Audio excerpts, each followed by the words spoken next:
gonna take a nap today. I should have taken a nap, but instead I went to go see X-Men. Oh, you did? Yeah.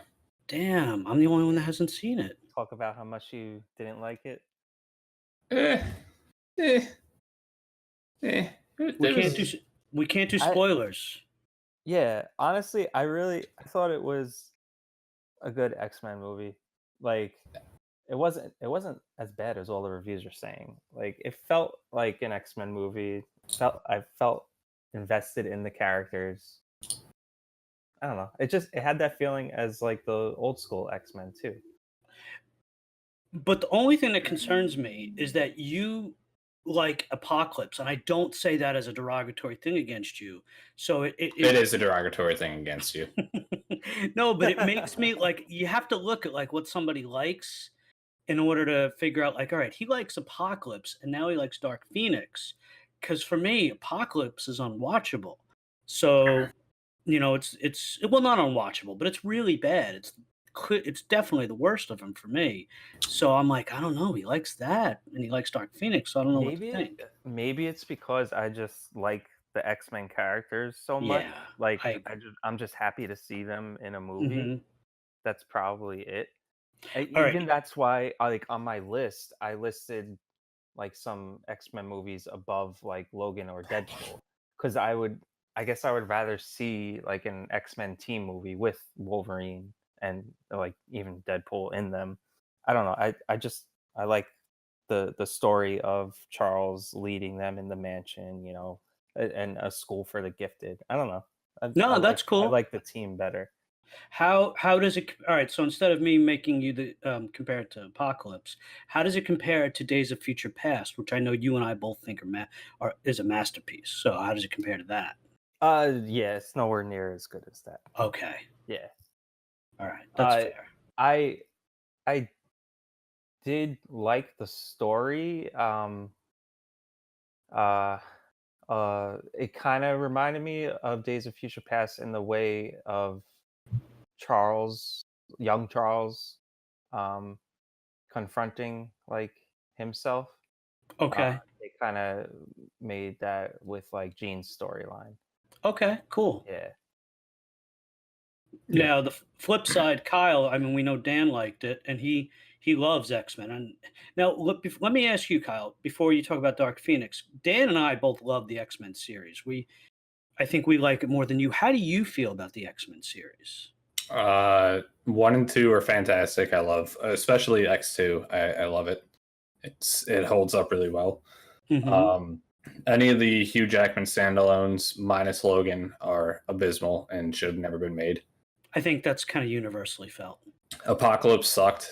First Class was good. Days of Future Past is a cinematic masterpiece. Mm. And is easily the best one out of them all, as far as like X-Men go. Okay. The Last Stand, for what it is, it's all right. I mean, it has the greatest line of all time with "I'm the Juggernaut, bitch." Okay. But that's like the only part I didn't like. Like they made the Juggernaut like a goon. that was the best part of that entire movie. But yeah, no, this one it was, watching it, I was cool with it. I didn't have any problems with it watching it, and then I came home and Kate asked me like to describe what happened in it, and I actually had a really hard time describing the plot. So now that like I'm actually thinking about it, it's a worse movie than I initially thought that it was. Like, so the critics ripped this apart saying that it was the worst movie of them all, everything like that. This is better than Apocalypse, I think. Okay, that's my question. Yeah, it's definitely better than that. But the plot is still really jumbled, and I'm not sure if this is confirmed or not, but I know that there were confirmed a lot of reshoots on this. I'm not sure if this was before or after the Disney merger with Fox. If it was after, or if they knew that it was coming and then they reshot it for Disney, it would make a lot of sense, because it felt like there should have been more. Like, it feels like you know how most movies have 3 acts. to Yeah. them. There's like the Yep. open, the middle, and then the ending, the climactic ending. Mhm. This felt like there was an open and then an ending, and there was no middle. Yeah. And it That's feels sort of like what Apocalypse, I think, right? I might uh, say the same thing about yeah, that too. yeah, I'd agree with Okay. that. Mhm. So it kind of felt like that, where there was no meat in between. It was just Mhm. kind of one, then three, and no two. And the way the movie is edited together makes it feel like there should have been a two, and that they just removed an Yeah. entire section of the movie. Okay. Yep. So like, And so like I don't know if you did, but like so I went into the movie expecting that, like expecting to be able to tell that this movie would like cut and edit it like jumbled all over the place because I just read that the reason they changed the whole act was because it was too similar to Captain Marvel. yeah, that was Oh one big wow. thing that I picked Okay. up on. Okay. I was like, this is almost identical to what Captain Marvel was. Without getting into spoilers, but yeah. Exactly. I mean, I can sort of surmise, knowing what I know about the Dark Phoenix storyline and X-Men 3 and Jean Grey, so I can pick up on it. It's other elements that they used Okay. that felt very Captain Marvel like. That was very Okay. like, oh, okay, this is. It feels as if someone that worked for Captain Marvel and like got fired from Captain Marvel went over to Fox and was like, hey, this is what they're doing. And Fox was like, oh, that sounds really good. Let's make that same movie. Mhm. Um, yeah, I mean, How was Sansa Stark? I thought she was good. Okay. she was good. I Better mean, than I expected. yeah, for what she had to work with, she was good. Okay. I thought Tyler Sheridan was good too. Is that the one that plays As Cyclops from Ready Cyclops. Player One? Yep. Okay. Oh, that's the same kid from Ready Player One. I didn't know Yeah. that. Yeah. Yeah. He was in Oh, Apocalypse too. yeah. Look at that. Yep.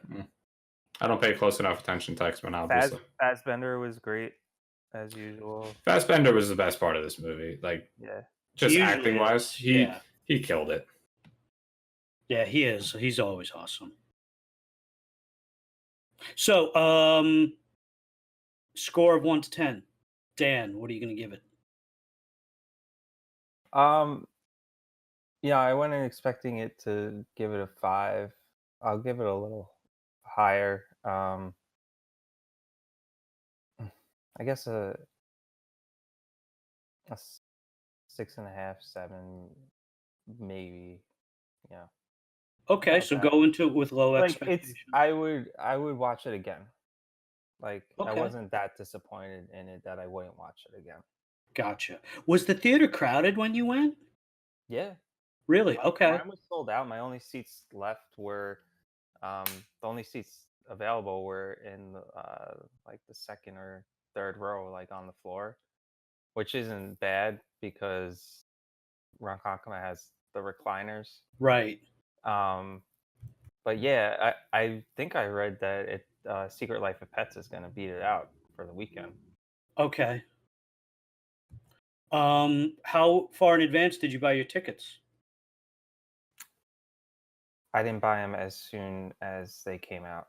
I think I Gotcha. waited like a week or so. Okay, yeah, I'm just curious, like what it's looking like for people to go see it.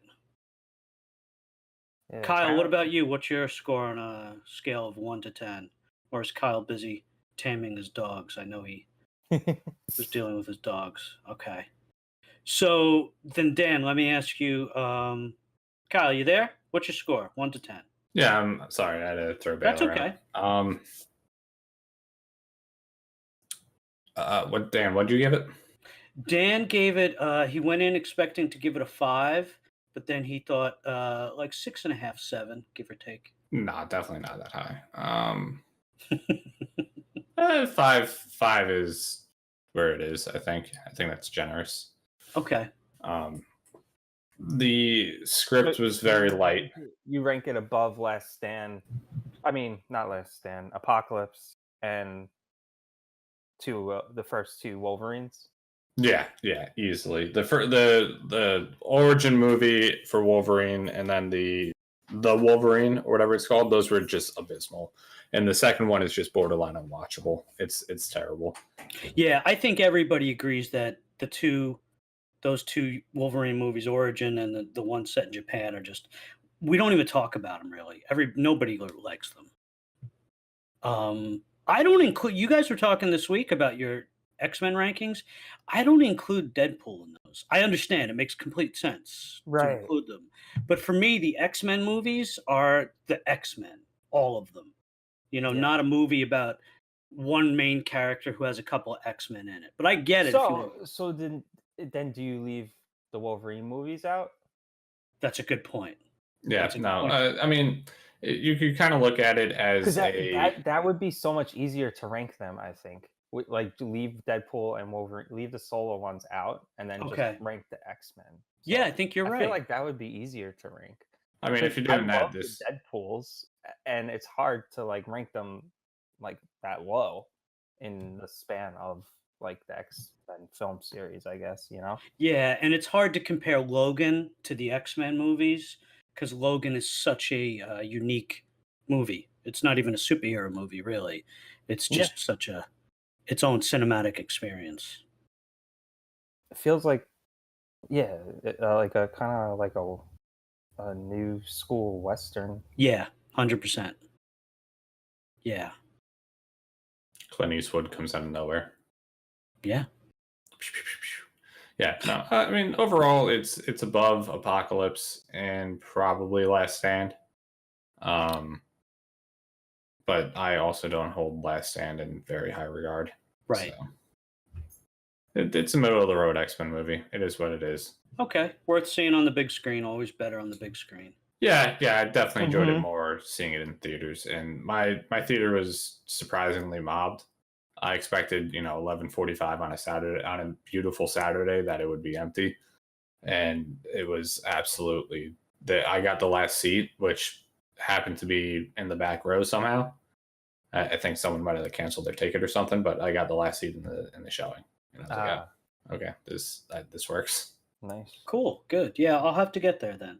Maybe next week. Yeah, especially since it's a great film series that's been around 20 years, and this is going to be like the last one of it. That's something that felt weird to me, was that like this film series has literally been around now for 20 years, like you said, Dan. And this felt like it should have been like a much larger culmination of everything. And it just felt like they were making another movie. So the way that I explained it before, with how like it goes like Act 1 to Act 3 and there's no Act 2, I feel like Act 1 was setting up a lot of like what would happen next, sort of thing. And then they kind of skip to Act 3, everything happens, and then they just try to wrap it up and put a bow on it and call it a day. Yeah. And I think they probably did do that, just make it like not a culmination, but just another movie, because they weren't expecting the Disney Fox merger when they first started it, I don't think. So they probably just viewed this as another X-Men film, and they were going to keep going. Yeah, and even if they weren't sure, it's like, okay, let's keep it open-ended, because if this movie crushes it, we'll make another one. Why not? Yeah. So in that regard, as to like this being the final movie of a 20-year franchise, like it's very disappointing. Gotcha. But like looking at it objectively and like for what it is, and like knowing the background of everything, like all like the behind the scenes stuff with like the merger and everything, like it's all right. Like they didn't have much to work with. Yeah. So it felt like it didn't feel like a series or season finale. It just felt like more like an episode of a TV show that you love. It didn't, but it was still a good episode. Okay. Now, I was almost going to ask this as a joke, but then I realized I actually should ask it. I'm not going to ask you, Dan, because your answer would be clear. But Kyle, I know you were mixed on Endgame. You liked it, but you didn't. Did you enjoy this more than Endgame, or did you? No, not even close. Yeah, all right, just making sure. That's not even like that's not even in the same ballpark. That's like The fact that you just asked me that question, I'm a little insulted right now. It's just better than I'm Endgame. gonna say the same thing. Like it's like, all right, Endgame is like you're in the major leagues and you just hit a grand slam. All right, you hit a a 3-run home run or something. This is like you're in single A and you hit a triple or a Yeah, double. but you see, that's so weird. I mean, Dan, correct me if I'm wrong, but like when we did the Endgame review, Kyle just massacred it. I massacred it because I had to massacre it. There are flaws in that movie that people glossed over, and now we're coming back to with it. And I had to be the guy to point them out, because if I didn't, then the internet warriors that are out there would not have realized it, and now they're all going back and picking. But you gotta dispel like belief during these movies. Like, yeah, we talked about that. Yeah, you're gonna be like I did like X-Men Dark Phoenix. I sat there, I was like, okay, but that's happened before in the movie, so this doesn't make sense. Like, but then I'm like, all right, I just won't think about it. It's X-Men. Yeah, but even like Marvel has. Don't even get me started on the fucking timeline. Okay, maybe I shouldn't have brought it up. Let's not. Nope, we're there. Let's talk about. Do you guys want to talk about about how they screwed up the timelines and how they keep doubling down on it? No, We just talked about before, right, Kyle? With Captain America being old, the Exactly. Like, I just realized, shouldn't he not have aged? Yep. So theoretically speaking, if he was to come back into the same timeline that he left from, he would come back at the same exact point as the same exact age, because he would have had to have gone back in time. So it doesn't make any sort of sense. I feel like even if he could be like 200 years old and still look like he's 30. yeah, 100%. Actually, yeah, I thought that too. The guy, yeah. So what do you guys think of Robert Pattinson? Okay, hold on. Before we jump to that, I think we should do the natural segue into the last Marvel Netflix series. What do you guys think? Sure. Yeah, I was just trying to change the subject. Oh yeah, no, completely different subject. Yeah, we'll jump over to Jessica Jones. The trailer release. What was that? 3 days ago, 2 days ago, something like that.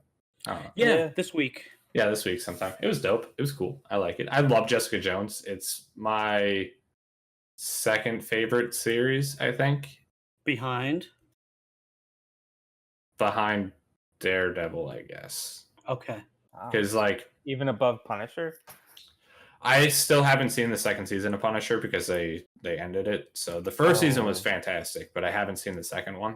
Mm-hmm. So that's still kind of up in the air. But Daredevil is really good.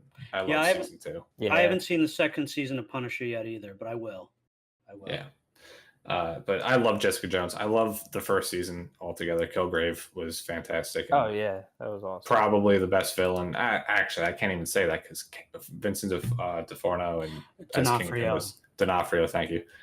Oh, he's just fantastic as Kingpin. Like, yeah, but I get what you're saying though. David Tennant and Jessica Jones he was fantastic in the conversation, no doubt. Yeah, like it's. Mm-hmm. Yeah, it's a Loki Thanos situation. Like, they're both just fantastic. There you go. Good analogy. I think that if Jessica Jones, if this third season is great, then I would have to maybe put it above Daredevil. Even though I love Daredevil on a level that I don't love Jessica Jones, but Daredevil had a great first season, and second season, a great third season. Where if Jessica Jones has a great third season, it'll have knocked it out of the park three seasons in a row for me. You know, it's funny how you went Daredevil 1 good, 2 3 good.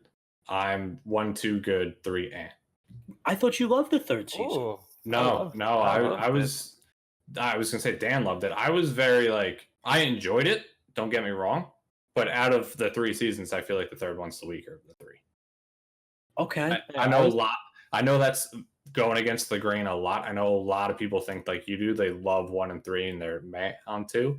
But I just think that the relationship between Murdoch and Castle was so good.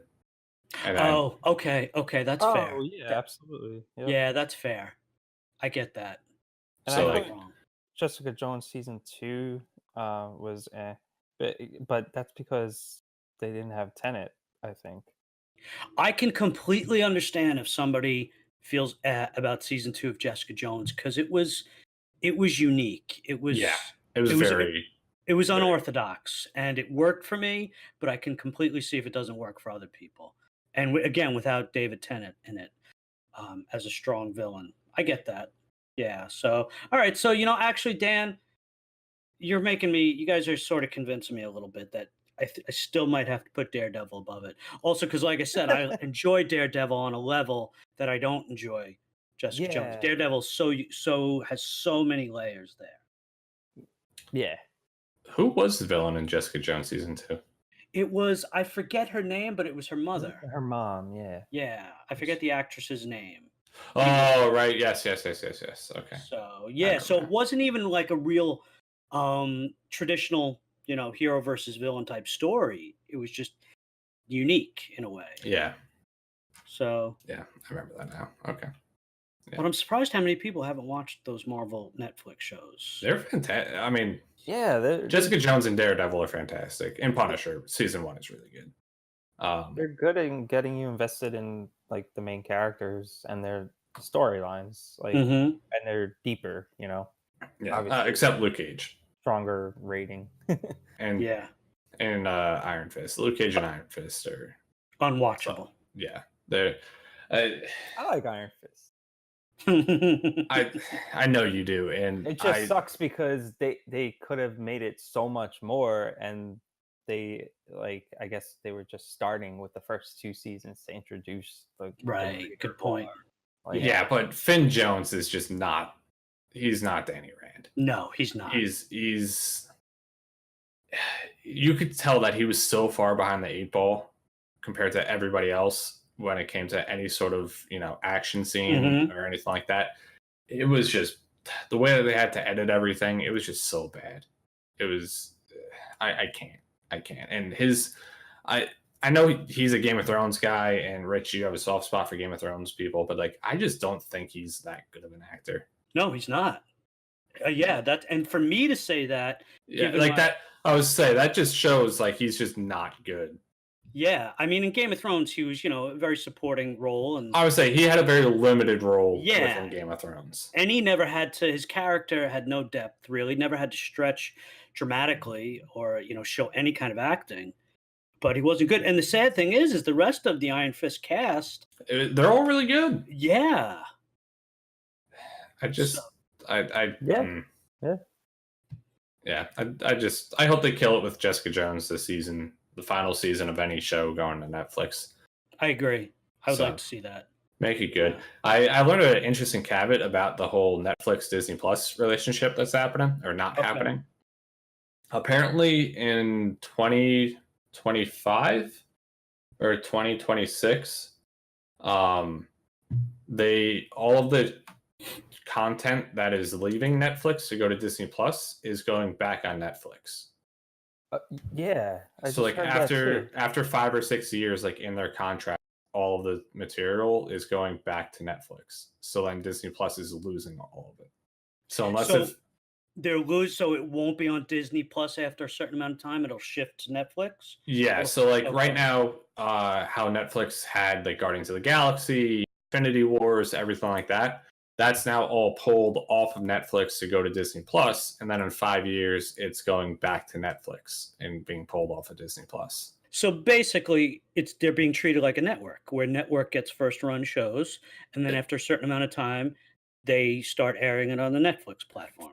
Essentially, that's what it kind of feels like they're doing. I'm a little wayward on that. I'm not sure what that means for any of these characters, because like if that's so I could see one of two things happening. Either Disney buying out that contract, like, hey, we're gonna give you guys X amount of money to just keep all the content and never give it back to you guys. Or I could see Disney going and being like, okay, we're gonna keep this in agreement, but all the Marvel shows come to us, and all the character rights and all the actors rights and everything like that come to us. Okay. So I'm hoping it's that one because I would like to see more Daredevil, in particular Absolutely. Daredevil. Or do you think Hulu will take him? No, They have- because Hulu's now Disney as well. right. So because they're making Ghost Rider and some kind of other Hellblazer or some kind of TV series like that on Hulu, and possibly Blade. So I'm wondering, Are they making Blade on Hulu? That'd be maybe dope. the Netflix shows will go there. I don't know.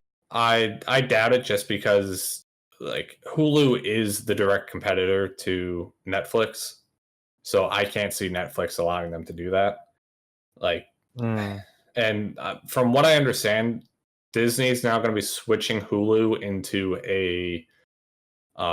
They're going to be moving more towards the live TV streaming aspect of it than the reruns and putting all the content up there. So from what the industry insiders are saying is that they're going to combine Hulu TV, ESPN Plus, and Disney Plus into like some like mega bundle where like for like $60 a month you get all of them, because ESPN Plus is only $5 and Disney Plus is supposed to be like $5 or $7. And then Hulu TV is $50. So there's a rumor that that they're just going to bundle them all together and give them to you at one like flat rate sort of thing. Okay. It's getting pretty damn convoluted. Yeah. Well, that's what they're trying to do. Is they're trying Warner to. Brothers is going to be $17 a month and like combine HBO and Cinemax. What's happening there? Repeat that. Warner Media. Okay. Channel going to be created, so maybe DC Universe will be part of that. Yeah, that's been a heavy rumor. Is that DC Universe is going to be $17 a month, not like the usual $7 a month, because they're going to bundle HBO and Cinemax with it. Yeah. They're all of these conglomerates now that are that own all of these channels are just trying, and all these extra, like how HBO's its own, like it was its own company for a while, and then it went into, it was like a spawn off of Cablevision or whatever, and then it got sold. Now all these companies are just trying to like bundle everything together and just trying to like consolidate everything to like one large thing. So I actually wouldn't be surprised if Cinemax like goes the way of the dodo and it just merges into HBO altogether. What is on Cinemax? I have no fucking idea. Nobody knows. I would say I don't think I've ever watched Cinemax a day in my life. Zoolander 2. That's about Grown Ups too. Is it part of? So it's not part of Showtime. I think it's owned by HBO. Okay. If I'm not mistaken, I could be totally wrong about that, but I feel like HBO owns Cinemax. Yeah, I have no idea who owns what when it comes to that. I know Warner Media and AT&T as a whole owns HBO. So. And I know Rich likes the new HBO show Chernobyl. Chernobyl is fantastic. That was everybody a great likes Chernobyl. Yeah, that was Chernobyl is the highest rated show on IMDb right now in history. In the course of a week, what makes it so good? Okay, here's what makes it so good. We have this real event, Chernobyl, the explosion at the Chernobyl power plant in '86, and it could be like any other miniseries or television drama that replays an event like D-Day or something like that, and just by the numbers. But they take it and it's filmed beautifully. The acting is amazing. There's not a second. It's only, 5 episodes? There's not a second of it that you're not riveted to the screen. They just really, and the director, HBO did a podcast. Each episode has its own podcast where the director talks about it. So it's like at the end of Game of Thrones, how they'd have the little behind the scenes. They do a full podcast like that, and pretty much everything that they show in the miniseries is accurate, with a few exceptions, because the director said, this is an event that people, that are still alive lived through, or their family did. So out of respect for them, they want to tell the story like almost 100% accurately. So they're giving you this factual depiction in such a gripping, dramatic, well-filmed, well-acted, brilliant script way. It just, and on top of it, the actual story itself is like, what the fuck?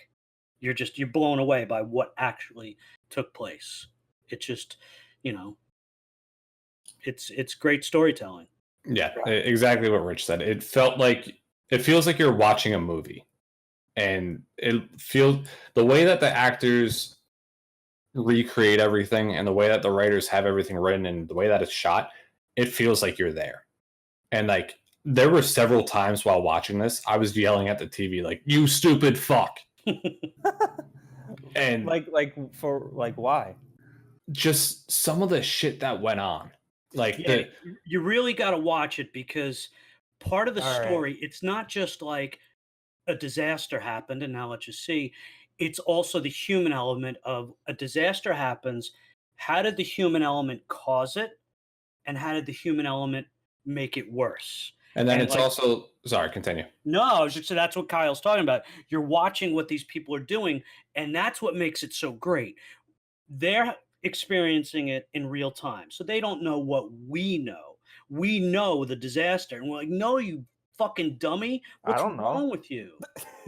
What's that? I don't even know. Like what? The power plant exploded, and then a bunch of people got like. Yeah. died? So okay. So this isn't spoilers because it's history. Yeah, if you don't know by now, you should. Yeah. Yeah. Sorry, So Chernobyl was an incident that happened where a nuclear reactor exploded, and where is it? Russia, Ukraine, somewhere in the USSR. yeah, in the Ukraine, Yeah. Soviet Union. And essentially it poisoned just from like the radiation, the fallout, everything, like the mismanagement of it all ended up poisoning thousands upon thousands of people and making this entire land.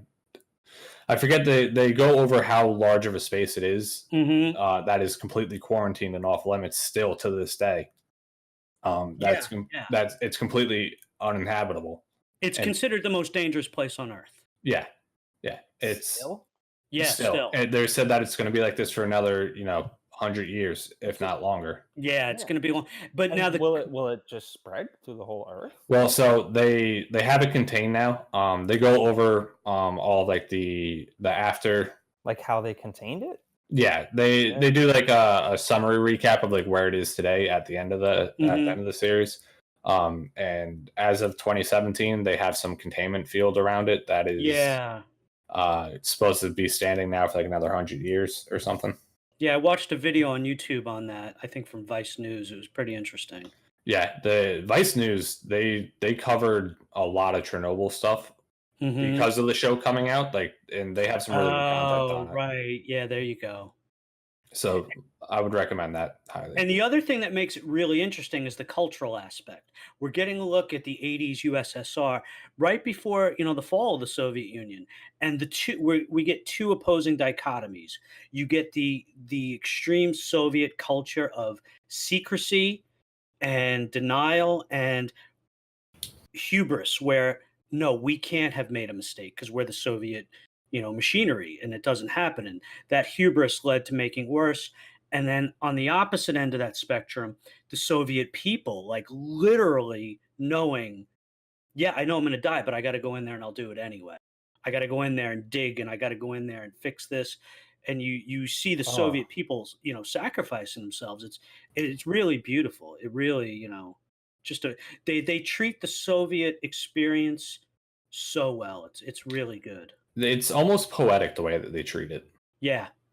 I mean, and it's pretty accurate from everything I'm hearing. They're getting firsthand accounts of all this stuff, and it's just so it's intense. I mean, because it's really it's human suffering at the ninth level, but it's as gripping.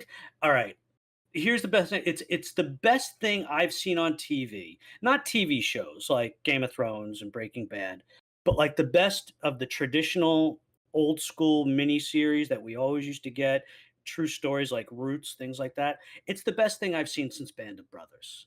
It's one of the best things I've ever seen on TV. It's shot very similarly too. Right? Yeah. Now that you say that, it's almost kind of like a mirror image of how that's shot. Yeah, the director is just, and when you hear the director talk, so passionate, so intelligent. Even just hearing him talk, he's a great storyteller. And like Dan, there's a scene, I'm not going to say, forget it. I don't want to give away any of the great theatrical elements of it. But if you do watch it, some of the techniques he uses are just not make it boring, but amp up the intensity of an already intense situation. Just brilliant, absolutely brilliant. Yeah, I'm gonna watch it. It's only 5 episodes, right? Right. I yeah, watched Yeah. it in 2 days. It was like you couldn't shut it off. It was a good, light, fluffy rom-com type thing. So if if you wanna get, but yeah, you have to be, like, prepared, you know what you're getting into, but it gets you, like, immediately. So definitely yeah. it's gonna sweep the awards. Not that we put a lot of credence to that, but it's gonna crush everything. It absolutely should. Yeah. Everything about it. To put this in perspective, all 5 episodes on IMDb have a 9.6 or higher. Like it's Wow. insane. Wow. 9.6 or Yeah, higher. there wasn't a bad moment in it. There's no criticism you can make about it. You really can't. The only criticism I heard from it is my friend Bethany, who watched it and then, forced me to watch it. She just wished that there were more episodes, that there Yeah. was more of the story. But the thing is, I like the way that they did it because Me it's too. not oversaturated and it's Right. not you don't I feel like if there was more, you would see a little bit more like the political side of everything, a little bit deeper. Mhm. But I feel like you could have some really low points of that stuff. Where like Right. I feel like it was very I'm not gonna say surface level, but it was very contained with what they wanted to focus on. Yeah, and they did a good job, and sorry to compare it to Game of Thrones, but like where Game of Thrones makes you guess with the subtext that's going on and stuff, and we have to sit here and guess, oh, is that what's going on? They made in Chernobyl, they made certain creative decisions and told you flat out so that you wouldn't have to guess. Like I Hmm. remember when Valkyrie came out, the Tom Cruise, the World War II Mhm. movie, Yep. the big criticism was you have all these people, Germans with English accents, and they're like, that's ridiculous. Right off the bat, the director said, we made a creative choice that our actors and actresses would not use Russian accents, that they would use their English or their Swedish. Maybe they'd Hmm. soften it a little bit, but they would just use their natural accents, because he said that he found, like, in the right away in the auditions, as he said in one of the podcasts, actors act the accents. So like when they started to use a Russian accent, they were just overacting, over emoting. So he said, "You know what? Speak with your English accent. We'll take that sort of creative license with it." And so they tell you right off the bat, so you don't have to watch and be like, "Why are they speaking with Swedish and English accents?" Yeah. So All right. And the Cool. way that they do it with the accents, like just letting the people talk as if they were just talking, I think it actually makes it better because of the fact that it distinguishes people a lot more. okay, And because each person that they highlighted on the show, I'm not even going to try to pronounce any of the names with it Mm, because they're all crazy Russian names. But the main scientist had a different accent than the female scientist, and they had I know what you're different. saying. So yeah, And it makes them unique in their own way. exactly, each person Yeah, has their own agenda on the show for doing what they're doing and saying what they're saying, and it distinctifies that. yeah. It's not all Russian accents that all blend together. Exactly. For our ears, yeah, that's a good point, Kyle. I would agree. And hey, here's a cool fact that you'll appreciate, Kyle, and maybe Dan, it'll make you want to watch it more. This professor, the actor, do you know who his dad is? Oh, I forget who it was. I looked it up the other day because he reminded me. He looked so familiar, and I was like, "Why do I know this guy?" Yeah, I had looked him up years ago when I think I was watching Lincoln. I'm like, this guy's great. Who is he? He played Ulysses Grant, and I've seen him in other things. His name's Jared Harris. He's Richard Harris's son. And Richard Harris was the original Dumbledore and then passed away. Oh, So Yep. I didn't know that Jared Harris was his son. yeah, He was yeah, me neither. Moriarty in the Robert Downey Jr. Right, exactly. So he's a Era. cool character actor. Yeah. Yeah, he's So also Marcus Aurelius in Gladiator.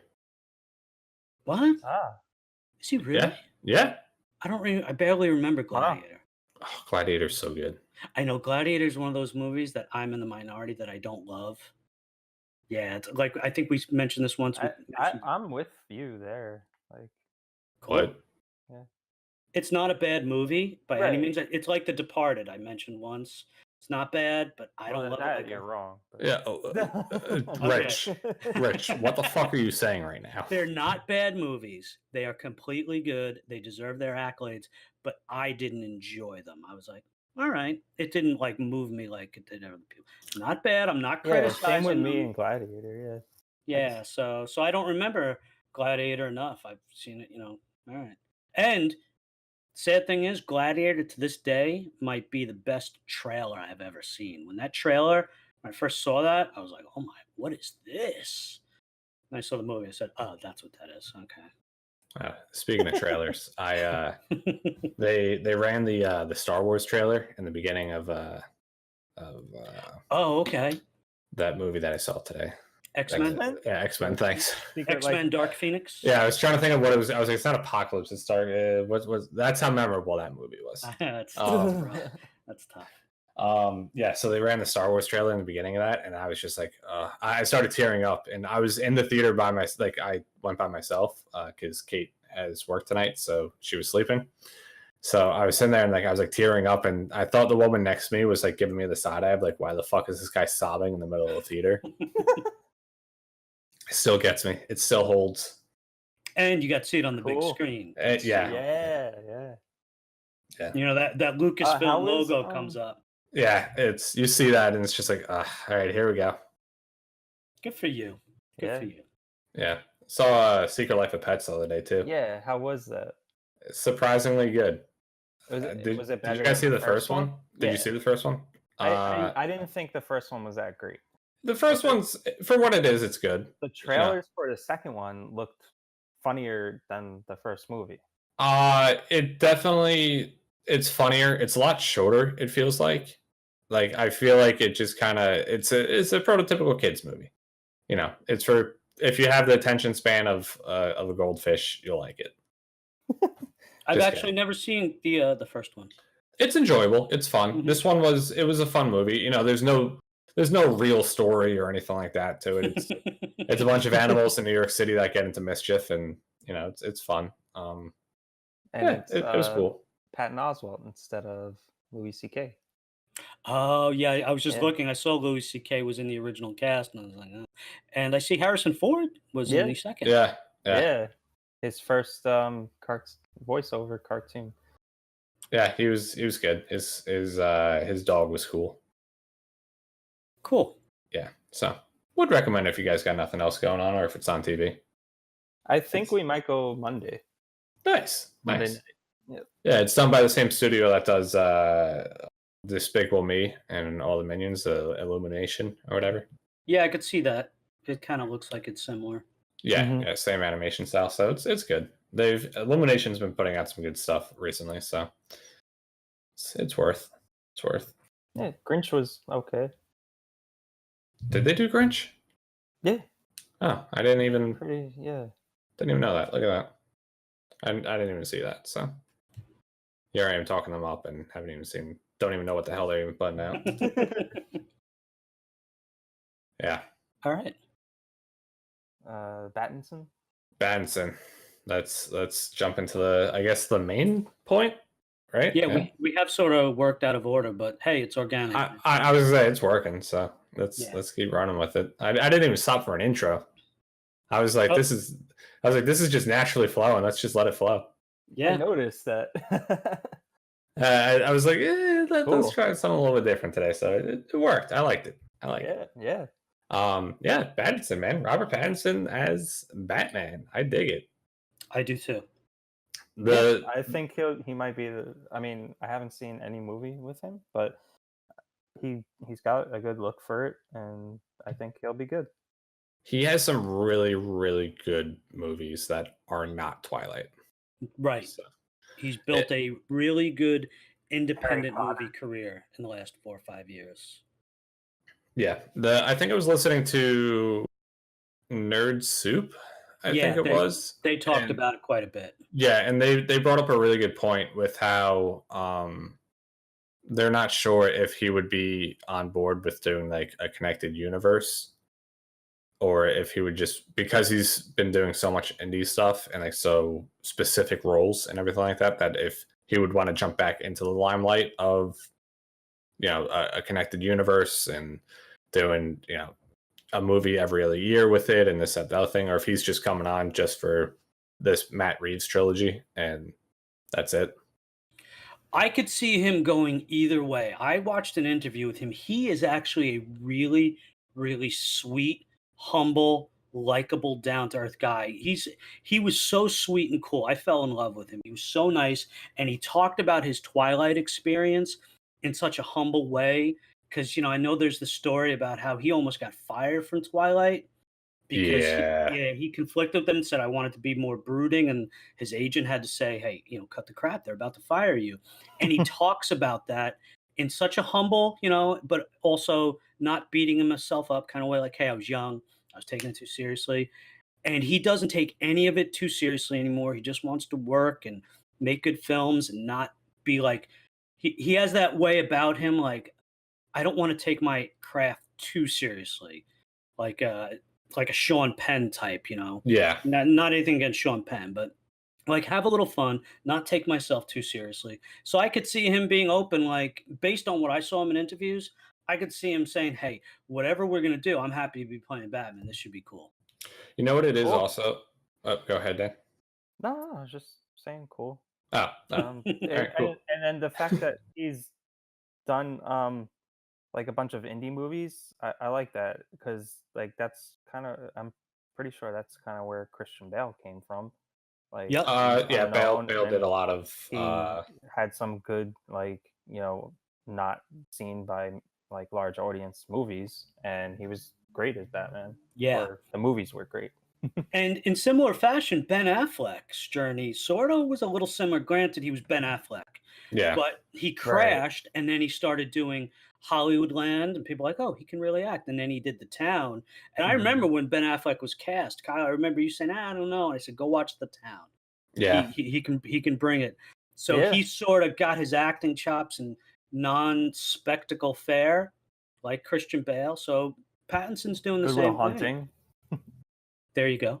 Yeah. I think Pattinson's also doing the smart thing of after Twilight, he took a step back Mhm. and wasn't looking to grab more of the limelight and wasn't trying to just go to the next big franchise. Because like he went from Harry Potter to Twilight. So like you go from one massive franchise to another should have been massive franchise. And you would think that he would jump ahead and do another massive franchise, but no, he took a step back and he started taking roles that were very much what he wanted to do, and very much. This is going to sound weird. I think he's very particular with who he works with, because I could see him the way that you were saying that he was humbled and very down to earth with everything. I could see him looking at a script if someone approached him and saying no. There are some actors that like you look at them and like The Rock, he's in everything. The guy doesn't say no to a movie. Yeah. He's been in some of the worst movies I've ever seen in my life, but he just doesn't say no. He just does everything because he wants the money. Right. Where I could see Robert Pattinson saying no to a script if he doesn't think that he could pull it off, or if he thinks that it might not be the right production for him. So I could see him knowing himself that well to be like, okay, I'm not fit for this part or this role or anything like that. So right. I think the fact that he's also now working with Christopher Nolan, who is, in my opinion, the greatest director of all time. Get out of here, Spielberg. All time. I love Nolan. I love every single Nolan film. Same. And they're all good. And he's now working with Matt Reeves, who another fantastic director. Well, he did Planet of the Apes, right? Yep. He did the new series of them, the second and third movie, I think. Not the first one. I know he definitely did the last one. Yeah. Which was just a beautiful movie. Which is weird to say about a Planet of the Apes movie, but it was all beautiful. 3 of them are of the new trilogy. But good. Yeah. I liked the first. I didn't like the second. And I thought the third was Logan-esque. Just Western, beautiful, great movie. He did the second and the third one. Okay. By the way. He also did Cloverfield. Look at that. Yeah, I'm actually looking him up now Yeah. too. Yeah, cool. He did Let Me In. That's a great movie. Yeah. Have you ever seen that? Yeah. No. Scary. Not scary, but intense. And Yeah, it's more The title sounds scary. it's about a vampire. It's about a kid that befriends a vampire. It's a remake of, I think, a Swedish movie, same exact name. And it's just a unique movie. It's not a horror movie. it's more like a, I don't want to call it a thriller either. Right. It's like an emotional. It's really unique. It's Suspense? Yeah, suspense, emotionally Cool. intense. Any other word that rhymes with ends? Yeah, it's a really good movie. Yeah. But yeah, the fact that Pattinson's now working with both Nolan and Reeves just kind of pinpoints where he is on the acting spectrum there. Right. So I'm very comfortable and cool with this. And the more and more I look at, fanfare and all the fan images of him as Batman and everything like that, like it works. Yeah.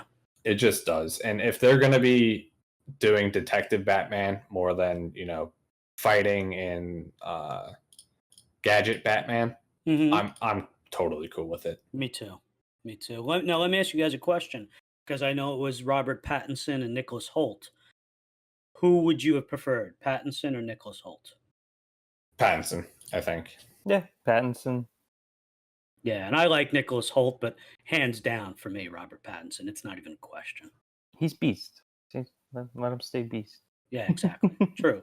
Yeah, and Holt also, this is gonna be me being dumb right now, but Holt just doesn't have the look to me. He doesn't.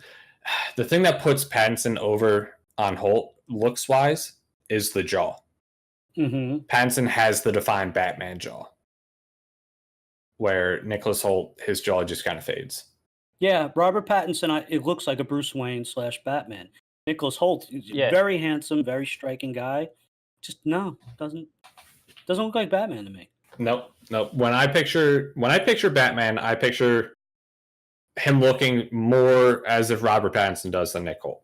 Yeah, 100%. And I like that. And Nicholas Hoult has been in big movies. He's had a little bit of a bigger career. I like that Robert Pattinson's coming in with. He started with big stuff young, and then he's just done nothing but indies. I like that lead into it. Yeah. So, yeah, good casting. Now, here's a good question for you guys, because this movie is rumored to have, 5 or 6 different villains in it, or not climactic, larger Batman villains like Penguin, Poison Ivy, Catwoman. What castings, now that Pattinson's official, what castings would you guys have for those roles? I have my castings all ready to go, but Dan, go ahead. No, I have a list. I'm actually surprised that you have that, because that was a question that. All right. So then I'll just say something stupid quick, and then you can go. Yeah, I agree. Like, it all sounds awesome. Like that it's going to be a detective-driven Batman movie, which we haven't seen before, and have like multiple villains. So they're gonna create this world of Gotham and take you into it like really deep, and that's what I'm excited about. I am super happy that they're gonna do 5 or 6 villains, and let's hear Rich's casting. And Dan, I agree with you, because like some of the best Batman stories that I've read, like Hush and The Long Halloween, they all had multiple villains used very, very well. So I'm hoping for that. Instead of like a throw off character like Chase Meridian in Batman Forever, like have that be like a villain, like storyline, Yeah, and we don't need Batman versus Joker. We had that. You can't be. I'm going to jump in there on that. Like, I'm okay if Joker's in this, but he can't be he can't be the main protagonist in this. Agreed. Like, if they end up in Arkham, like let's say like the Penguin's the main baddie, right? And Penguin goes to Arkham and goes there for some reason, and then he talks to Joker for 5 minutes. I'm cool with that. That's fine. Yeah, I would. But that would actually be pretty cool. But I don't want him being a main guy. Like, I don't want him being the focal point. Like, give me someone new, especially if they're doing 5 or 6 people, which means that 3 or 4 of them are probably going to have cameos more than actual roles. But it could set up for the future. So, Mhm. you know what I just thought about? What? You know how they introduced Deathstroke at the end of Justice League? Oh Yeah. yeah. I wonder if they would play off that, not play off of that, because like they kind of casted all that aside and they said that this is completely separate. But I wonder if they would bring Deathstroke in as a villain. Would Deathstroke make it more action and less detective? See, that's why I think it would be Deathstroke. Like it would be better with Deathstroke because it could be. They could kind of play off of. Are you guys familiar with the Arkham Knight storyline? Not offhand. No, I Not think really. Okay, so Arkham Knight is it's a video game. It's the Arkham trilogy of games, and the main objective, the main storyline of the game is someone is going around Arkham, committing all these crimes and all this mayhem, pretty much, and they're trying to destroy Batman and trying to destroy the city. And as you play through, you run into different villains. You run into Penguin, you run into Joker, you run into Poison Ivy, all these different villains. And then it turns out that at the end, spoiler alert, it's Jason Todd, okay. who is the Arkham Knight, who is going Mm. through destroying everything. So it's Red Hood that's going through and destroying everything. Mhm. I could see them doing something very similar to that, but with like a Deathstroke, where nobody knows who he is or what he's did. Like all the villains know kind of who he is because they're the ones getting contracted by him to do stuff, but he's the one that's actually actively going out and destroying stuff. So I could see it being detective-y up until the third act. Yeah, And then I agree. I like the way you described that. I could, because you could use a little kick-ass Batman too. exactly, and you want it to be like Batman is such a grounded character Mm-hmm. with his villains. Like, yeah, you have Poison Ivy, who's a plant-based villain, but most of his villains are human. They're not metas. They're Penguin, they're Joker, they're Catwoman, they're Riddler. Like they're all humans that don't have any additional powers, and his main thing is just beat him up, throw him down, sort of thing. And he doesn't really get supernatural or into the paranormal or anything like that, unless if he's with another member of the Justice League. Okay. So when he's by himself, it's very grounded and it's very straightforward and humanized. And that's that's why he's always been my favorite, because it is more relatable. Yeah. And, you can connect to him much easier on that emotional level as a person. So. Well, that's why I didn't like the use of Batman in Batman vs Superman. Like the movie as itself, it is what it is. We're not going to touch on it, but for how they brought in Doomsday and everything like that. Like Batman doesn't stand a chance. And even in like the animated series and stuff, he doesn't stand a chance. Like he's always in the background trying to foil the guy who's running Doomsday. He's always trying to foil the Lex Luthor. And you didn't get that in this. He was right there in the thick of things, and like I hope that doesn't happen. I hope they don't bring in any sort of like I don't want like a Solomon Grundy coming in. I don't want to see. I do like I would rather than Deathstroke. I would rather see Clayface, like Poison Ivy, Mr. Freeze. I'd rather have them as supporting, and him running into them throughout his trying to figure everything out. I'd be okay with that more than them being the actual main protagonist. Right. I think I'm more with what you described, Kyle, where it's the human element playing chess against whether it's the Riddler or Penguin, and then the action element, going mano a mano with somebody like Deathstroke. I like that. And given what, you're talking about Matt Reeves' filmmaking history, look at War for the Planet of the Apes, the third one. They took apes and made it a human story, so he humanized apes and focused on the humans like Woody Harrelson in the movie. So he definitely knows how to tell a down-to-earth grounded story. So we'll see. Yeah. So I'm actually very excited for this. It's cool. It's I think this is going to be what reestablishes Batman. I do too. Yeah. I think we're all excited. All right, so think I it have would 4 definitely be phases. better What's than that? it would be better than the Batman we've had the past few years. Yeah. I mean, Batfleck, yeah, but Bale, like those movies are Yeah, Dark Knight series. I have a is lot to live untouchable. up to. Yeah, Yes, but those are great movies. those are I great think we movies could- for different reasons. We can get better We can get classic Batman that Yeah. are great. We haven't had really classic Batman that have been great. We've had great. The Nolan movies are just great movies. So I want to see a great Batman. Like, all right, that's Batman. You know? Agreed. So, I, all right. I want it to feel like he's jumping off the page. Yeah, exactly. Perfect. Well put. I love that. Thanks. I try. You're welcome. Good job. So I have a few different casting areas. I didn't go through a ton of villains, but let me run these by you and you tell me what you think. I'm going to start with the Riddler. I know we did when we were podcasts ago talking about our fantasy, who we love, but these are the more realistic ones. Mhm. I have a few names.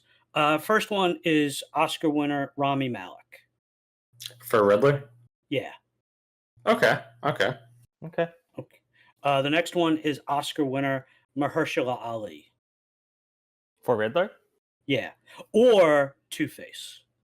I could Um, probably see him more as Two-Face. what's that?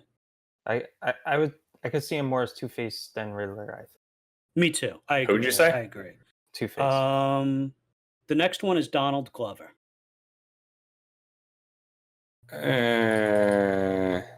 No? Okay. It's fair. You know. The next one I could see is Two-Face or Riddler, and I know you're going to say that he wouldn't be able to do it anyway because what he was just recently rumored to be cast in, but Richard Madden, Rob Stark. What was he just casting in? There are people that are saying he's been cast in the Eternals. Oh, was he? It's rumored. Somebody told Yeah. me it was confirmed, but I don't know. Him, Angelina Yikes. Jolie, and Keanu Reeves. Right. Yikes. Yeah. So I could see him as Two-Face more. Yeah. Okay. All right. I like your original Rami Malek for Riddler. I think would be really good. Yeah. The more Now- and more I'm thinking about it, the more and more I like it. But I do Mhm. have one. After we did our other Batman podcast, our friend Carolyn, she texted me, and I think she crushed it with the Riddler casting. Jimmy Simpson from Westworld.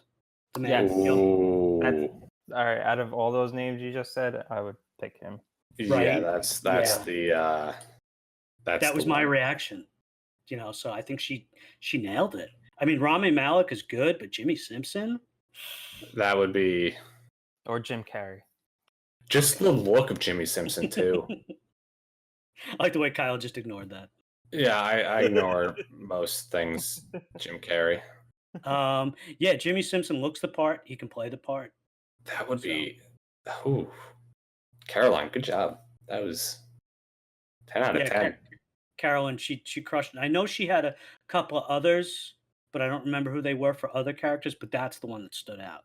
All right, so Two-Face. Not that they're going to use Two-Face, but again, Mahershala Ali.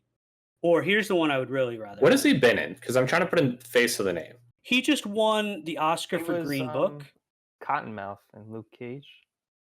Oh yeah, there you go. Oh, okay, cool. Awesome. Two-time Oscar winner, probably the best actor working today.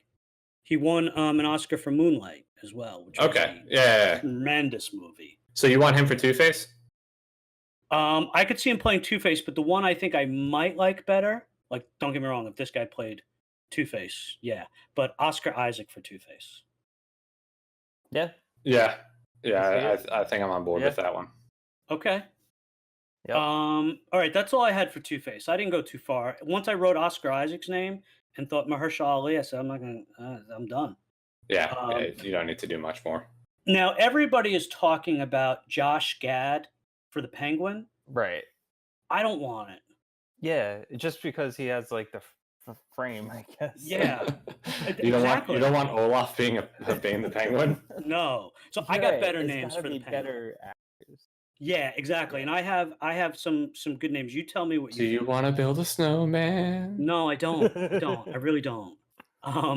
Okay, first name I have is How do you Jeffrey top Wright. Danny DeVito? Jeffrey Wright. Danny DeVito reprises his role. I'd be okay with that. So would I. All right, Jeffrey Wright from Westworld. Which character is he? Bernard. Oh, yes. How the oof, pardon me. Are you okay? Yeah, that was a stroke moment. That was A how good did or I bad? blank on that? How did I blank on that? Oh, okay. That was I apologize. That was That's all right. Yeah, Jeffrey Wright's one of my favorite actors. he's phenomenal. Yeah, he's great. So just seeing him in any of these roles, I'd be happy with. But Penguin, outside the box, a little diversity, brilliant actor. I'd like it. I love him as an actor. I maybe- don't see him as Penguin. I don't know if I do either. You know who I see him as Right. now that I'm thinking about it? One of two characters, either Okay. Commissioner Gordon Okay. or as Two-Face? no, I'm Alfred. There we go. See, I don't want him as Two-Face. I'm sorry, as Alfred or Commissioner Gordon. Those are like not engaging characters. But you have to think about it. In Batman comics, the most detective ones, Alfred always plays a large role. I get that, but I mean, let's be honest. In all stories, books, TV, movies, the villain, everybody wants to play the villain because it's Yeah. the juicier role. I want an actor that I love, like Jeffrey Wright. I don't want him doing. I agree with you. You make a good point about in the comics, but if I'm getting Jeffrey Wright, if I'm getting Mahershala Ali, I want them in the heavyweight roles. I really do. So I mean, he'd be great as Commissioner Gordon, or he'd be great as Alfred, but no. two people from the new Bond movie for your villains so far. And I'm not done yet either. I'm not kidding. Yeah, Dan. You're gonna like a couple of my other Penguin choices. All right, outside the box. I'm not saying I love it, but I was looking at short actors to try to fit the bill, and there were two. One was Elijah Wood. Ooh. Yeah. Now, before we go any further, if anybody out there thinks, "Oh, it's Elijah Wood, the big doe-eyed Frodo Baggins," go watch Sin City. Yeah, I'm on board with that. I like it. And there's another Netflix movie that he was in last year that was a little intense, and I'm going to look up the name of it. But Elijah Wood can go darker than you think. Yeah, I'm cool with Elijah Wood being Penguin. Okay, and Dan, here's one that you might like. I don't know that I love it, but Martin Freeman. Yeah. Okay. I could see him as. I would definitely want him in the movie, but as someone different. I think Alfred. Yeah. But that's basically But the is he Watson that role in old? Is he Sherlock. old enough? Yeah, you're right. Yeah. I mean, All if he right, does the role well. What about Batman. what's his name? Peter Dinklage. For which role? For Penguin? Penguin, yeah. I mean, yeah. Yeah. If Penguin, see this comes back to having such a good actor. If Penguin was the central focus and the central villain of it, I'm all for it. As long as he has the screen time and he knows what's going on, I'm all for it. If he's gonna be someone that has 10 minutes of he could definitely pull off like the calculating type Penguin. easily. Yeah. Easily. But if he's only gonna get 10 minutes of screen time, I don't want him wasted like that. You know what I mean? Like if he's gonna have time to flesh out what he's doing, I'm all for it. Okay. That you're saying what I was saying about Jeffrey Wright. You want Exactly. that, used to his potential, not wasted. Not Exactly. not Idris Elba as Bullseye or whatever the guy's name is. Heimdall. They still haven't announced who it is yet. Or Heimdall, yeah. So you want him used. All right. So Peter Dinklage. All right, we'll add that to the list. Now, two names, and these are more names for Dan. Ben Whishaw. The guy that played Q in the Daniel Craig. Yeah. Bond movies. Good English actor, really good English actor. Mm-hmm. And the last one that I have, Andrew Scott, the guy that plays Moriarty in Sherlock. Oh, yeah, I like that one. Yeah, right? I saved that one for Yeah. last because I thought you'd like that. Yeah, I like that one a lot. Right? He could do that. Even for Riddler. Yeah, I agree. Kyle, you never watched Sherlock, did you? With Benedict Nope. Cumberbatch? One of my favorite shows of all time. Fantastic. And this is the guy that plays Moriarty, the main villain, one of the all-time great villains, Sherlock Holmes' nemesis, Moriarty, brilliant. And Andrew Scott is just terrifying in it. So then, how do you want the Penguin to look in this? Do you want him like short and fat, No, or like the Gotham, like Gotham. Yeah. or like the old Batman '60s show? I don't want him to be like cliche Penguin. I'd be okay if he was just called Penguin and only had a few Penguin type aspects that weren't overdone. The Iceberg Lounge. Yeah. Yeah. Give him that. Give him the limp and call it a day. His club. Yeah. Exactly. Like, don't do it over the top. Actually, the way that they did it in Gotham, I think, would be perfect. Right? Yeah, exactly. I feel like that show reinvented a lot of characters and the way that they're portrayed, and I think it really set a good standard for what they could do going forward with Batman. You're right. That's a good point. I would agree with that. Okay, now I have one other thing, and that is to go, and I'm not saying I'm married to this, but it's just a thought, to go really outside the box on some of these casts and go with a female, like as Penguin or something. And I have a few names. Now, first, before I do that, how would you feel if they cast a female as Penguin? Would you be all right with it? As long as the person playing Penguin can play the role, I don't care if it's man, woman, dog, cat, whatever. Okay. Just make it good. I don't want it to come off sounding like I'm not like you sexist fuck. Yeah. No, I get it. Yeah, it's not even like I'd rather it look like the person from the comics, at least, like even like I wouldn't want a guy playing Batgirl's role or something like that. I don't want to come off sounding bad though. No, Dan, I totally even like when I read Jurassic Park, I love Sam Neill as Dr. Grant, but in the book he's got a beard and in the book. So like after reading that, I'm like, why didn't he have a beard in the movie? Like why couldn't you get like Harrison Ford like with a beard or something, Yeah. No, I get it. I don't think it's sexist or misogynist to say, as a diehard Batman fan, it takes me too much out of the traditional story to have a female play Penguin. I don't think there's anything wrong with that. It's not like, oh, a woman shouldn't play, I get it. There's nothing wrong with that. Yeah, that's totally not what I'm saying. Yeah. So no, it's okay. So let's just pretend for a second, if they were gonna just, like, okay, they're gonna do it. Who would we want them to do? A couple of names. Chloe Grace Moretz, Hit Girl from Kick-Ass. She's great. She was in that movie we were talking about, Let Me In, that vampire. Okay. Maisie Williams. No. How do you feel about that, Dan? Yeah. I can see her more as Riddler. Okay, yeah, that's cool. No, keep Maisie Williams away from this. All right, that's all I got. She could be a young Catwoman. Yeah. Okay, that's fair. Oh yeah. That'd be cool with a young Catwoman. I think she'd be really good as, or a young Poison Ivy, or Chloe Grace Morris, or have Chloe Grace Morris as Batgirl. Yeah. Ooh. A little close to Hit Girl, but yeah. Yeah, that's fine though. Very true.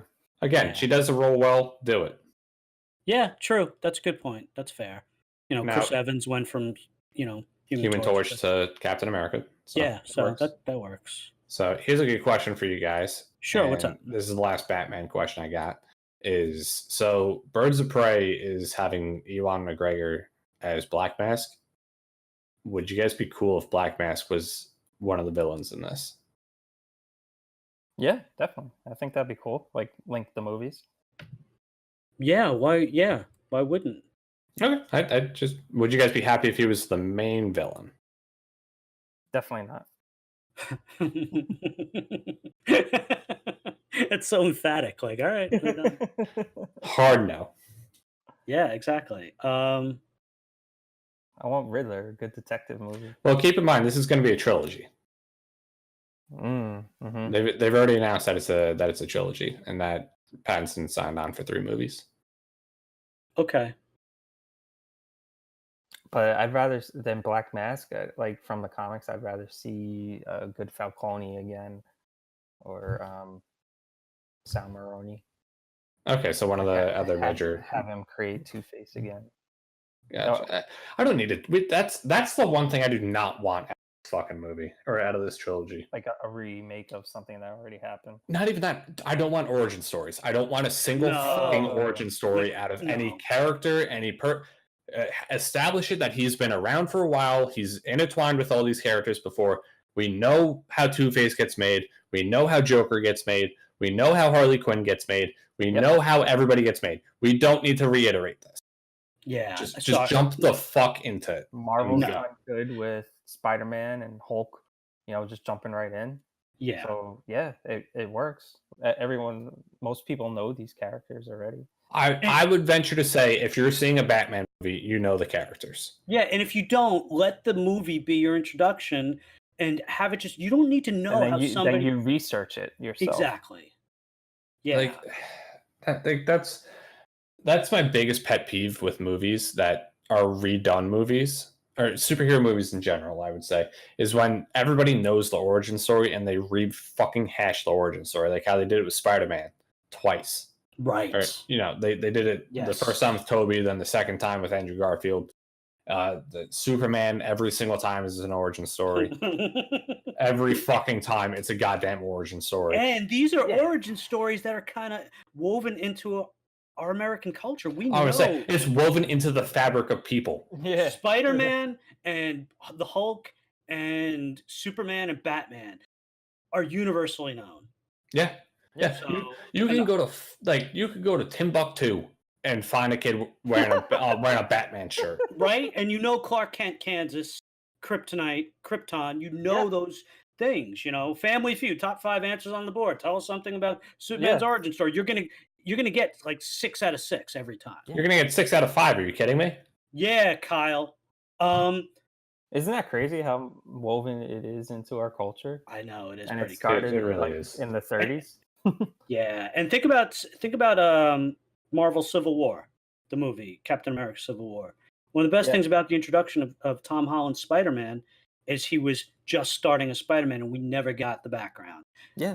It was like, all right, here he is. He started as Spider-Man. He's got his powers. Yeah, and let's just go. So, it'd be pretty cool. Spider. What's that? I don't like spiders. I don't want to see another. Yeah, enough. So yes, no more origin stories, especially from Batman, because that's the one I think we probably got the most overkill. I would say so, yeah. So, just I don't want no one. I don't. The only origin story I would be okay with, and it's not even an origin story, would be Oracle.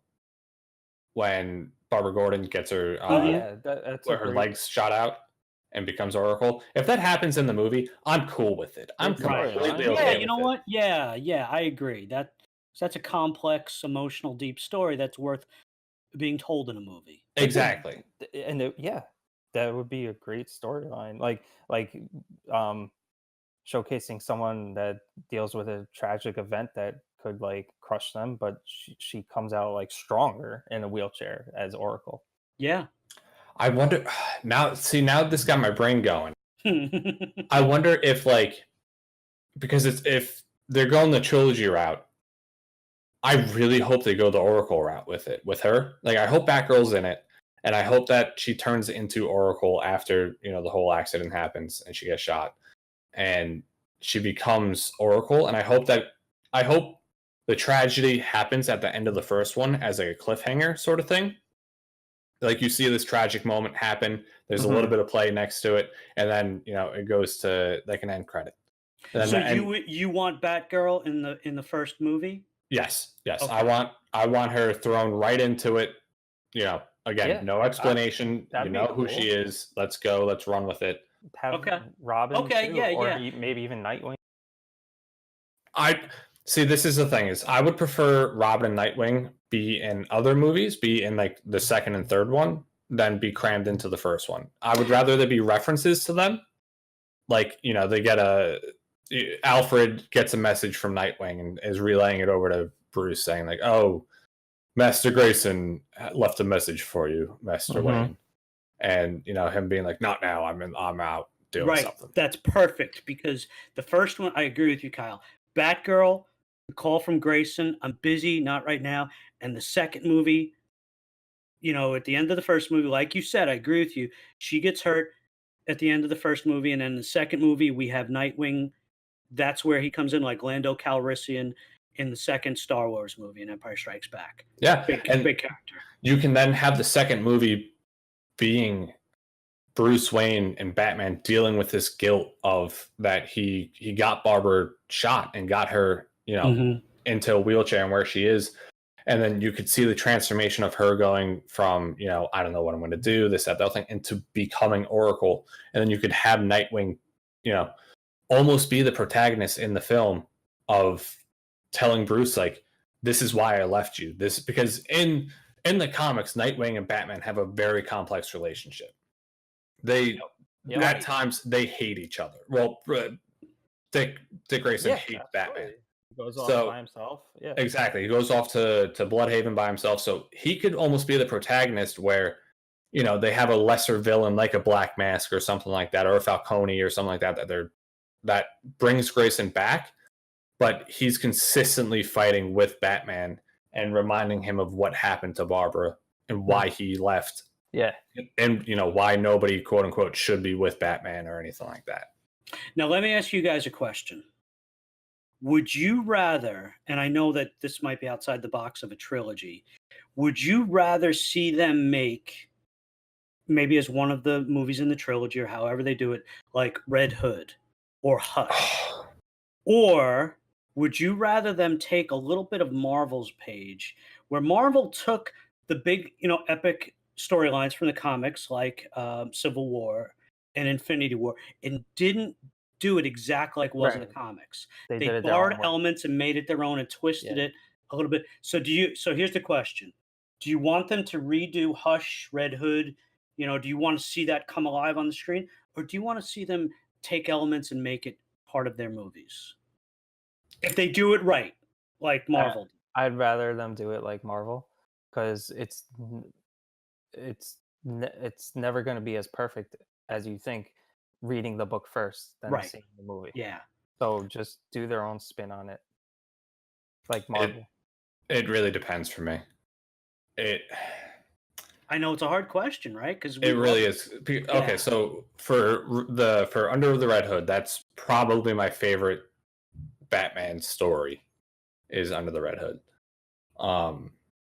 And they adapted it into a animated movie already, and they took out they cut it down significantly to make it fit, like an hour and 20 minutes or something like that.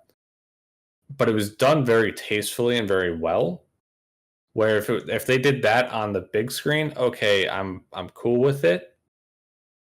I don't know if I would want them to take a story like Hush or Under the Red Hood or anything like that and chop it up and then kind of intermingle them. Like I don't think I would. Yeah, no, I kind of don't want to see where it's going either. That's a good point, Dan. Yeah, that too. Let me restructure this a little bit. I would rather them come up with an original story that has a little bit of semblance, like how Endgame had like the Hell Hydra thing to the evil Captain America. I would like to see little nods like that where it would make sense in a cinematic standpoint, like, within the narrative of the story that they drop that little Easter egg in, but I don't want it being forced in there. Yeah, the perfect example, I think, better than the Hail Hydra is Thor Ragnarok. Using instead of making Planet Hulk, you get a little bit of Planet Hulk that people might not even know is Planet Hulk with Hulk, in the gladiator pit and all that. Yeah. So it's That's just good. enough of it Yep. that the reader liked it and it worked well in the movie. Yeah. Yep. Yeah. I wouldn't want them to chop it up and try to piece it together to make Gotcha. something. Yeah. I would want them to have an original story because Ragnarok is, for the most part, a pretty original story. Exactly. Yeah. So I would want them to do exactly what you said, like how they did it with Planet. Like they threw Planet Hulk in. It made sense in the story. Exactly. If you didn't read the Yeah. comics and didn't know what Planet Hulk is, it still makes sense. If you read the comics, it's Planet Hulk. It's fucking awesome. And you Exactly. almost appreciate the comics more if you've seen the movie first and then you go back to read that Yeah. storyline. You appreciate it more. You're like, oh, that's cool. Yeah. So I think I would rather that, to answer your question, I think I would rather that than them try to just copy paste a really good comic movie or a really good comic book. I would agree. And also just, learning the lessons from Game of Thrones. They said that, and even George R.R. Martin, like early, we're not talking the last 2 years, when it was at its peak, that there were certain elements from the books that, we know that didn't make it into the show. And George R.R. Martin fully agreed with that creative choice because things that work on the page don't work in telling a TV story. And I think the same can be true for comic books. It might look good in an animated movie, it might work, but in a live movie, it wouldn't work. So you got to make it better story. You got to make it for a movie. So yeah, they That can't makes do me it. scared for the new Langdon series now. For the new what series? Robert Langdon. Yeah, because the book doesn't work as good as a TV show. True, but that I think is different because we're talking about like fantasy a little bit too. But I Okay, know what you're yeah. saying. But those Robert Sorry, I Langdon. didn't mean to go off topic. No, it's cool. Robert Langdon and Dan Brown. Oh, okay. Da Vinci Code and Yep. Inferno. Those are so grounded in reality and real history that I think they can translate. And they actually have done a good job, like Angels and Demons. They took that and they removed some of the narrative that actually wasn't good in the book. And they, in the movie, they didn't have it and it actually worked better on the screen. So sometimes they improve the book a little. So George don't worry, R.R. Dan. Martin for Penguin. I like that. So when are they saying they're going to start filming, and when are they talking about a release for this Batman movie? Filming begins January of 2020. That is the tentative date, and then the release date would be summer of 2021. Okay. So it would the biggest thing that it's now reliant on is Christopher Nolan's new movie that's coming out that Pattinson's in. Okay. They Does haven't that come out next year? Yeah, that comes out next year. Awesome. They're currently filming, I believe, if I'm not mistaken. Oh, gotcha. Okay. So Well, they as can long do as all the pre-production stuff, get that. yeah, exactly. But as long as there's no hiccups with that, it should start, in January, February of 2020. Okay. It shouldn't be pushed. And then Warner Brothers actually skipped San Diego Comic-Con this year. And like DC. I know. Yeah. Big news. Yeah. I'm hyped because that means that they're not trying to force shit. Good point. It means that they finally learned. And it means that they're adapting and adjusting. And I also think it helps that Disney doesn't go because there's no competition for them. Like they just kind of like because Disney doesn't go, it's not like they need to be dropping stuff at the same time to stay relevant and not to get overshadowed. So that's a big part. And side note, I got a list of panels for D23 that I'm going to in August. So jealous. So hyped. Yeah. I mean, so hyped. Robert Downey Jr., man. Okay, so Robert Downey Jr. is getting inducted into like Disney's like Hall of Fame thing. Right, Like they're yeah. like legends, whatever they Mhm. call it. So they have an entire panel of him and all of the other like quote unquote legends that are being inducted just talking the entire time. That's awesome. And it's like a ceremony, and then apparently And like Jon Favreau is with him, right? Yep, Jon Favreau's Yeah. with him. What's her name that is in Agents of S.H.I.E.L.D.? Min Ning Hua. Yep, she's in it. There's a Oh, few other. she was the voice of Milan, right? Mulan. Yep. So that's why there's she's a- getting in, right? She's done a few other things with Disney. Oh. Yeah, she's not getting in for Agents of S.H.I.E.L.D. Yeah. Good. Yeah, she's so- a Disney princess, so Yeah. she's, Yeah. you know. So there's a few other big names that are getting in too, but apparently they do like the ceremony where like they induct everyone, and then they do like a huge like Q&A with the audience after. So I'm super stoked for that. So you're going to that? Yeah, we're going to that. Yeah. Wow. We're going to this whole Yeah. convention. Then the next day they're doing That's in California. Yeah, this is in So California. are you going to the Star Wars park? Oh yeah, we're going to Star Wars Park. Sweet. It's gonna be. It's gonna be an epic I'm trip. so pumped. when is this? You're gonna this- be back in. This is actually the week before the fantasy draft. So All this right, is just making- Going yeah. on. So All right. we're flying out August 22nd, and we're getting back Damn, August 28th, and then the draft is the Like, first. no offense, but I would rather go on that trip and miss the draft. It's fun. You're being banished from the No, band now. clearly that's a big deal. Yeah. But no, it was funny because I didn't even realize the timing of it, that this was like the week before the draft. And Kate brought it up to me 2 days ago, and she's like, "Hey, you have your draft, that Sunday, right?" I was like, "Oh, that's good to know. All right, cool. That's cool. a great ending to the week. Yeah, I need to see if I can take off that Thursday, Friday, just so I don't need to worry about anything. But I've already taken enough time off. But yeah, at D23, they're also releasing new footage for all of their movies coming out and all their new TV shows for Disney Plus. They announced. So nice. I'm getting Mandalorian footage. I'm getting Pixar footage. I'm getting Star Wars footage. I'm getting everything, man. Any Marvel shows yet? Or Yeah. I'm so pumped for maybe all these they'll panels. announce the new Star Wars show. That's what I'm hoping. Man, I've never been, like, I've been to New York Comic Con Right. what, like 5-6 times or something like that, and I was in like the Iron Fist panel, I was in a Daredevil panel, like I was in all those, and like those were hyped.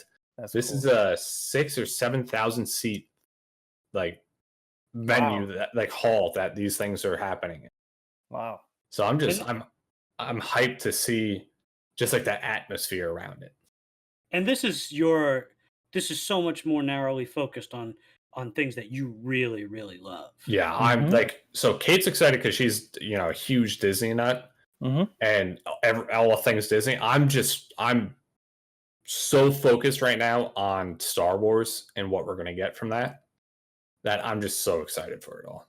It's like Star Wars Celebration out in Chicago this year. That's when the Rise of Skywalker trailer dropped, but they didn't really touch on Mandalorian or anything like that. So I'm hoping that we're going to get a lot of Mandalorian. We're going to get maybe a new Star Wars trailer. And I'm also hoping to hear some news on, I know that it's only a month before. No, it's August and it drops in November. Okay. So a couple months. Yeah, a couple months. I'm also hoping that because I'm big into the animated series like Clone Wars, Rebels, Resistance.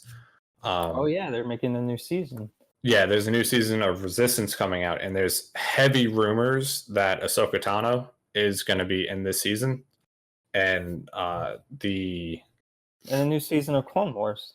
Yep. The new season of Clone Wars drops on Disney Plus, so we should be getting more footage of that as well, which would be super, super hype.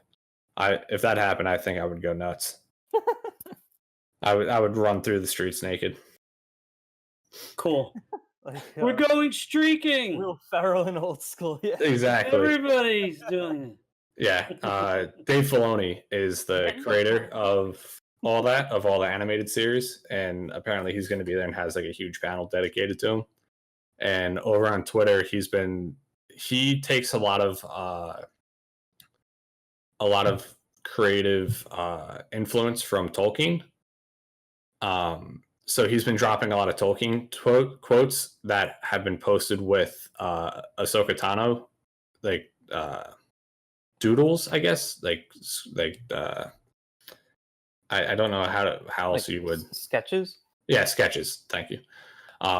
So there's rumors that this is him dropping hints leading up to D23 that they're going to announce something huge for her, and she's my favorite Star Wars character. So Yeah. hyped. Yeah. Oh yeah. Easily. Cool. It's not even close. Her character arc is amazing. Sounds like fun. Yeah. I'm hyped. Just Sorry. be back in just be back in time for the draft. I'll be back in time to mop you guys up. Okay, cool. Can Come I back as champ. just throw 2 names for Robin, Nightwing, and Batgirl? Yeah. Just real quick. I'd like to see Zac Efron and As who? Nightwing? as No, And- Batgirl. yeah. Okay. I'm fully on board with that. So and then for Batgirl, Kyle will go nuts. What about Emma Watson? Whew. So, yeah, As Pattinson much as I and love John- Emma Watson, Nah. nah. No? Nah. Alright. She's a little too structured for that, I feel like. I feel like to be part of the Bat family, you have to be able to be like a little bit loose, and I feel like she's too serious for it. I would agree. I like her a lot. I think she's great. Yeah, I as previously stated she was on a good Belle. she was a great Belle, but that's a very structured role. Where Yeah. Batgirl, it's very. But Batgirl, like Barbara Gordon in herself, like she's a very smart character, but she's also a very like kind of ditzy character in a way. So I can't see Emma Watson being ditzy, but 'Cause I could see her being serious, like as Oracle, like down the line. yeah, that I could definitely see. Yeah, that I could definitely see. But But Yeah, Zac but- Efron. So- Zac Pattinson Efron and- one, I love that one. Pattinson and Efron, the dynamic duo. That one would be. That would be. I didn't even think of that. That'd be really good. Efron's underrated, man. He is.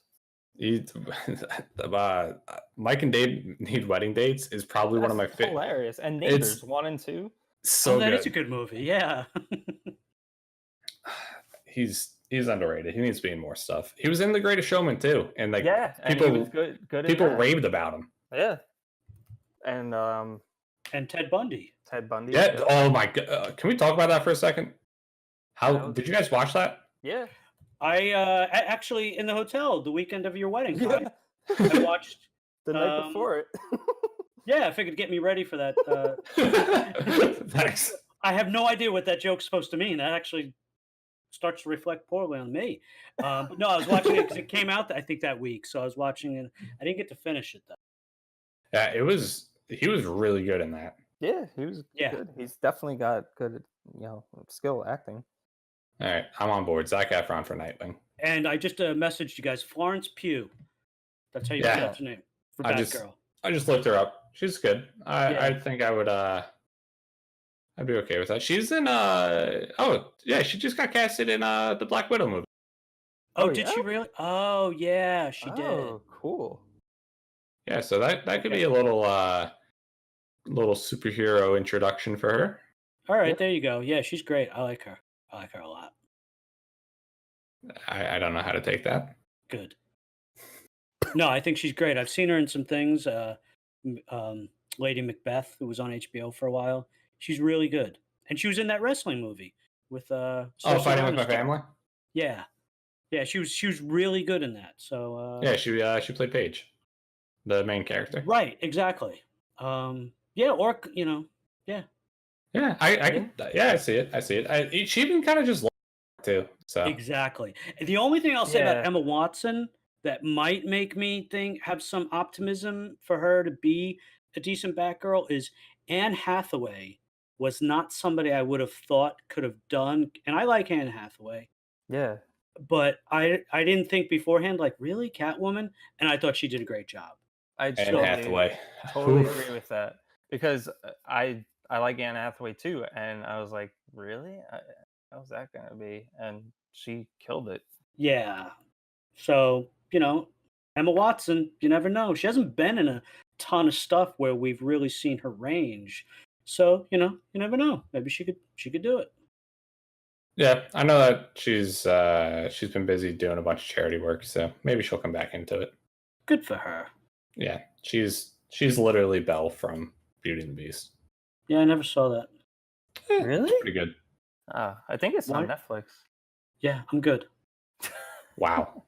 It's Beauty gonna and be the a hard Beast pass. is like one of my favorite Disney movies. Oh, the original or this remake? Well, yeah, the cartoon, like when it came out, like I remember watching it so many times.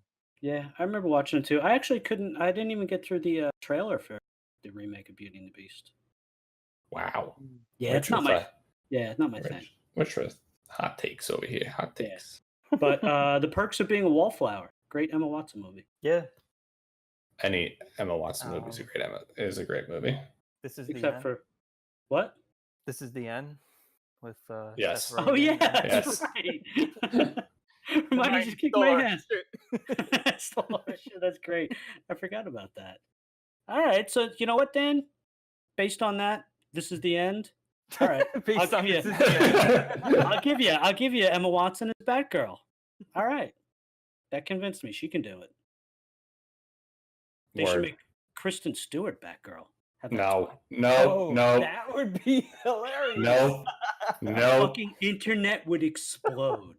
If that happened, Exactly. No. Exactly. And then whoever played Team Jacob as Robin. Oh God. Taylor Lautner. Yeah. Bring him back. Roll I him hate out the of- fact that I know that. I've never Right. seen. Oh my god. call up the TJ Maxx that he's working at and all right, you can leave register too and all right, so I think we're good. Yeah. You guys got anything else? Oh, got that's nothing. good stuff. Yeah. I'm gonna go watch Handmaid's Tale finally. Just premiered this week. Mm. Yeah. Word. So All right. Awesome. I forgot to plug everything, so I'm going to plug it right. Cool. Just going to plug everything. Yeah. So if you guys are still listening to this, follow us on Twitter at Fan Academy Pod, on Instagram at fandom_academy_podcast. On Facebook, search the Fandom Academy .com. Search the Fandom Academy podcast. And check out our new and improved website, fandomacademy.com. It is awesome, cool. I spruced it up. Let me know what you guys think. It's cool. I like it. I think everybody else likes it. Yeah, And- it's very cool. Thank you. Thanks And for doing that. of course, and check out our new shop. We insourced the shop now, so we're doing everything local. We got a local guy here in my town that's doing everything up for us. So shout out to Warrior Gear down in Lansdale, PA. Cool. The guy John down there. He's awesome. He's cool. I got nothing else. You guys good? no, I'm good. I'm good. All right. Word. I'm Batman.